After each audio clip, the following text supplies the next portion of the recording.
शरद पवारांसोबत एकाच मंचावर येणं अजित पवारांनी पुन्हा टाळलं।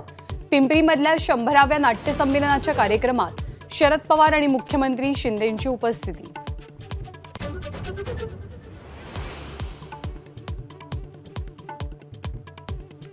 कोल्हापूरमधल्या पावनगडावरील अतिक्रमण हटवलं। अनधिकृत मदरसे प्रशासनाकडून हटवले गेलेत। परिसरात संचारबंदीचे आदेश लागू। महायुतीच्या बैठकीत घटक पक्ष नाराज। सरकारमध्ये घटक पक्षांची कामं मार्गी लागत नसल्यानं नाराजी।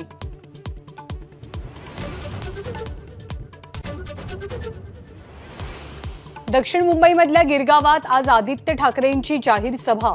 दक्षिण मुंबईमधनं भाजपसमोर अरविंद सावंतांचं आव्हान जवळपास निश्चित।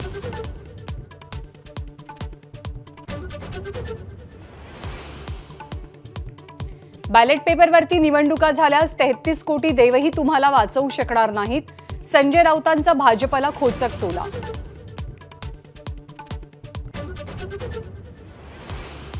आज पंढरपूरमध्ये ओबीसी समाजाचा महाएल्गार मेळावा।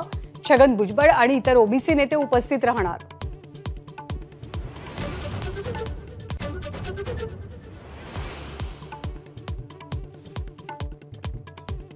शिवडी न्हावाशेवा सागरी सेतूची मुख्यमंत्री शिंदेंकडून पाहणी।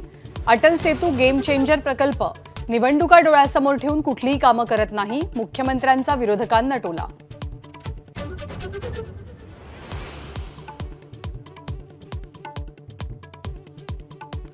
इस्रोच्या आदित्य L1 मोहिमेचा महत्त्वाचा टप्पा।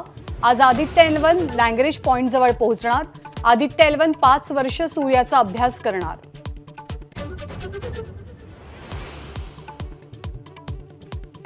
महाबळेश्वरमधील वेण्णा तलावात घोड्यांची विष्ठा मिसळली गेल्यामुळे पर्यटक आणि स्थानिकांना आजारांची लागण। गोखले अर्थशास्त्र आणि राज्यशास्त्र संस्थेच्या अहवालातनं बाब समोर। छत्रपती शिवाजी महाराजांची वाघनखं आता एप्रिल किंवा मे महिन्यात महाराष्ट्रात येणार। वाघनखं महाराष्ट्रात आणण्यासाठी ब्रिटन सरकारसोबत प्रक्रिया सुरू। महाबळेश्वरमध्ये अनधिकृत बांधकामांवरती बुलडोझर।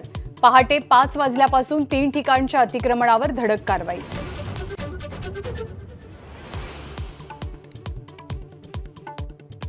अयोध्येतल्या राम मंदिर उद्घाटन सोहळ्यासाठी महाराष्ट्रातल्या 889 जणांना निमंत्रण।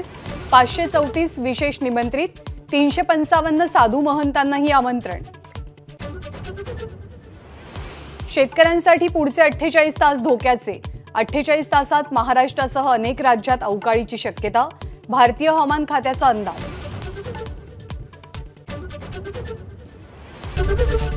एबीपी माझा, उघडा डोळे बघा नीट।